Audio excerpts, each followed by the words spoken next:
dalam satu kerangka menguatkan pemahaman di kita bahwa yang disebut dengan sebuah tatanan baru yang balatun thayyibatun warabun ghafur wal balatu thayyibah yakhrujuna batu bi idzni rabbih waladhi khabutha la yakhruju ila nakida kadzalika nusariful ayati liqaum yashkurun.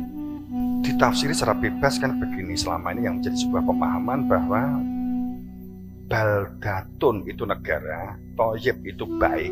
Baiknya itu seperti apa? Baldatun thayyibah, negara yang baik itu seperti apa? Baldatun thayyibah ini ditafsiri baik itu sesuai dengan syar'i. Ada yang memahami lah syar'i sendiri kan macam-macam. Ya sebenarnya yang wenang memberikan atau menunjukkan siapa yang bagaimana sesungguhnya syar'i dalam sebuah tatanan baldatun thayyibatun warabun ghafur. Jadi negara yang baik, warabun ghafur itu adalah perilaku ampunan. Itu perilaku ampunan seperti apa? Perilaku warabun ghafur selalu di dalam memaafkan. Ini kan berkaitan dengan nama-nama itu sendiri. Dari nama ini sendiri, dari namanya sendiri, setiap kata itu sudah menunjukkan tatanan seharusnya. Baldatun dimaknai negara, begitu saja selesai. Padahal baladun, katakanlah kalau kita berbicara pada di sini ada al isim ta'rif wal balad. Jadi bukan sekedar sebuah negara yang semaunya sendiri dalam sebuah tatanan, di dalam sebuah sistem, di dalam sebuah cara. Sehingga dikatakan bahwa wal balad awalnya di sini adalah perihal seperti hanya begini. Kalau kita menata sebuah komunitas yang besar, katakanlah menjadi guru, menjadi ustadz, menjadi di dalam sistem,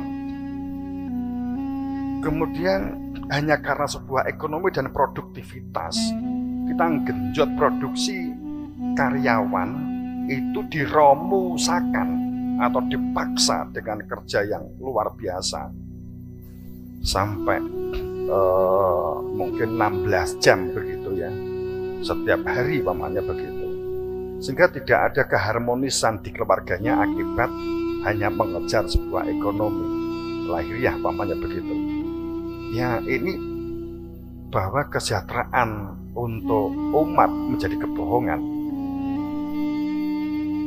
Saya kembali tadi daripada panjang lebar, wal balad itu sebenarnya awalnya berangkatnya dari dadanya sendiri, dari perilaku dadanya yang akan menggerakkan pikiran, menggerakkan telinga, menggerakkan mata, menggerakkan fungsi, maksud saya fungsi tangan dan kaki atau organ, tapi hati yang akan menggerakkan cara berpikir, yang menjadikan seseorang berada di dalam sebuah pola pikir seperti apa.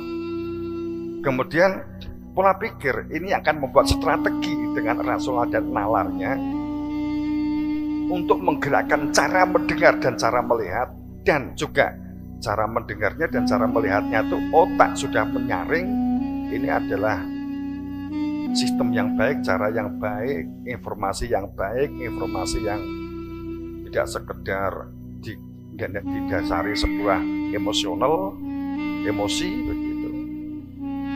Kemudian akan menggerakkan perbuatan, memunculkan sebuah perbuatan.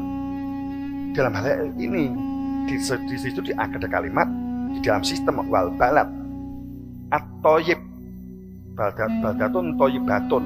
Baldatun itu ada tak marbutoh. Taknya ini tak majhul, taknya ini adalah merupakan tak yang menunjuk pada sebuah ada pelaku yang hak yang menjadikan tatanan itu di dalam sebuah sistem kehendak Tuhan. Kehendak Tuhan, apa inti sebuah proses seseorang kembali kepada Tuhan? Baldatun thayyibatun. Thayyibatun bukan sekedar baik. Quran mengambil kalimat thayyibatun, bukan menggunakan kalimat khairun wal baladun khair. Enggak menggunakan itu, menggunakan thayyib.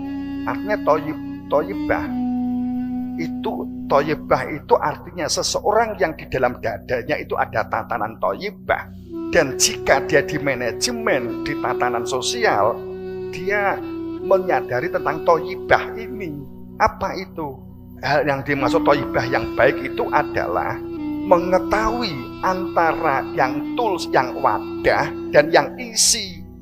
Itu tahu terbedakan antara yang syariat itu adalah fungsi lahir, itu tahu persis. Digenapi adanya isi. Syariat itu adalah intinya tidak berpecah belah. Mergo nek syariat itu pecah belah, itu seperti gelas. Jika diisi air bocor semua, itu pecah belah. Bagaimana supaya tidak berpecah belah gitu?